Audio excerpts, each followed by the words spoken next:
Fala rapaziadinha, tudo bem com vocês? Hoje a gente vai falar de um filme muito hypado porque, afinal de contas, a gente já sabe que filmes de possessão geralmente são muito parecidos, são pessoas dentro de uma casa lutando pra sair vivas numa luta contra o capiroto e pra não baterem de frente com mochila de criança. Mas Late Night with the Devil segue uma premissa um pouco diferente, até por isso ele foi tão hypado.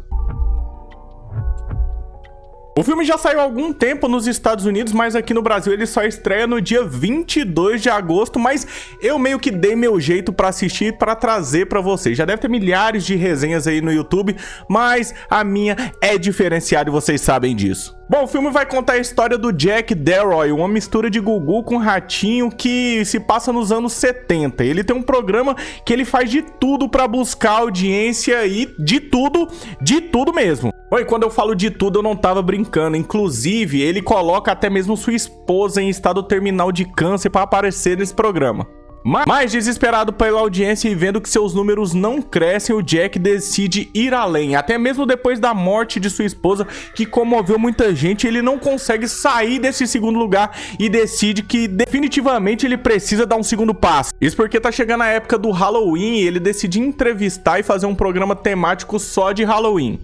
E nesse programa vai ter uma sobrevivente de um suicídio coletivo e a sua psicóloga que tratou essa única sobrevivente que tá lançando um livro. O filme sugere que Jack e essa psicóloga tiveram uma coisinha a mais ali nos bastidores, mas não fica bem claro no final das contas. Mas antes mesmo dessa entrevista, o Jack descobre que nem de longe isso aí é uma boa ideia, porque ao ver um vidente que ele tinha convidado antes se estribuchar no meio do programa dele, ele percebe que as coisas estão indo longe demais.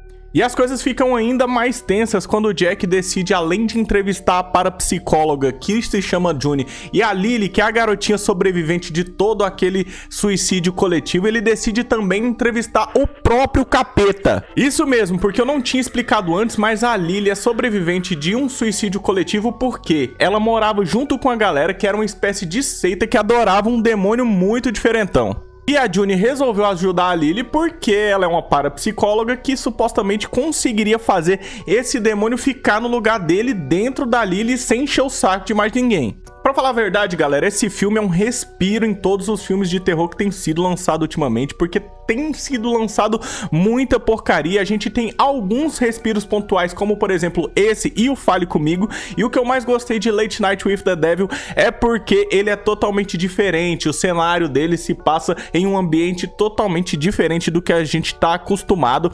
Ele se passa nos anos 70, então a filmografia dele faz com que a gente perceba aquelas câmeras dos anos 70. A fotografia dele também é muito diferente e quando entra no intervalo comercial, eles fazem questão de deixar as cenas em preto e branco para notorizar que está no intervalo comercial e que as coisas que estão acontecendo fazem parte de bastidores. Mas aí eu entro em uma grande questão, rapaziada. A gente já viu isso 1000 vezes. O mundo inteiro já está aclamando esse filme porque é uma coisa muito diferente para eles. Mas pra gente que cresceu assistindo o Ratinho, o Gugu e tudo mais, isso é muito comum. Afinal de contas, a TV brasileira teve muito isso com chupa-cabra, lobisomem, entre outras criaturas bizarras aparecendo em pleno domingo com aquela macarronada sendo preparada. Não, e eu tô falando isso muito sério, porque quem é brasileiro já viu muito esse tipo de possessão demoníaca, essas coisas que os apresentadores literalmente fazem só pela audiência. Então o filme acaba não se tornando tão chocante por isso, por mais bizarro que isso pareça. Até porque eu consigo imaginar a mesma situação acontecendo hoje em dia no programa do Ratinho. E se o Gugu tivesse vivo, eu tenho certeza que ele entrevistaria o demônio cara a cara e ainda faria ele pegar alguma coisa dos brinquedos do Gugu. Mas de longe, rapaziada, a melhor coisa desse filme é o demônio. E eu não tô falando do que vive dentro da Lily, mas sim do Jack Delroy. Isso porque a gente pode definir ele assim, porque ele é um cara com muitas camadas, eu diria. Nem de longe ele é um cara bom, ele se mostra que sofre com a morte da esposa, mas você fica naquela... Esse cara tá fazendo realmente isso? E o ator que interpreta ele faz isso muito bem. Isso porque o David Dastmalchian é aquele típico ator que você olha pra ele e pensa, nossa, esse cara é muito maluco. Ele tem cara, ele tem andada, ele tem jeito de maluco. E ele, no filme, realmente é bem maluco. Mas aí eu te pergunto, vale realmente o hype que tá sendo criado em Late Night with the Devil? Vale o hype e não vale. Depende. Você é acostumado com esse tipo de coisa? Se você for acostumado, então é só um filme bom. Se não, você vai ficar bastante entretido com ele. Ainda mais depois de assistir O Exorcista do Papa, ou O Exorcista Devoto, ou outros tipos de exorcista que estão vindo por aí. Você com certeza vai achar esse filme a sétima melhor obra de arte do mundo. Então é isso, rapaziada, eu só queria falar um pouquinho pra você sobre esse filme. Muitos canais já fizeram resenha sobre ele, mas a minha tava faltando. Então já deixa o like, comenta aqui se você já assistiu esse filme. E até a próxima. Falou, valeu!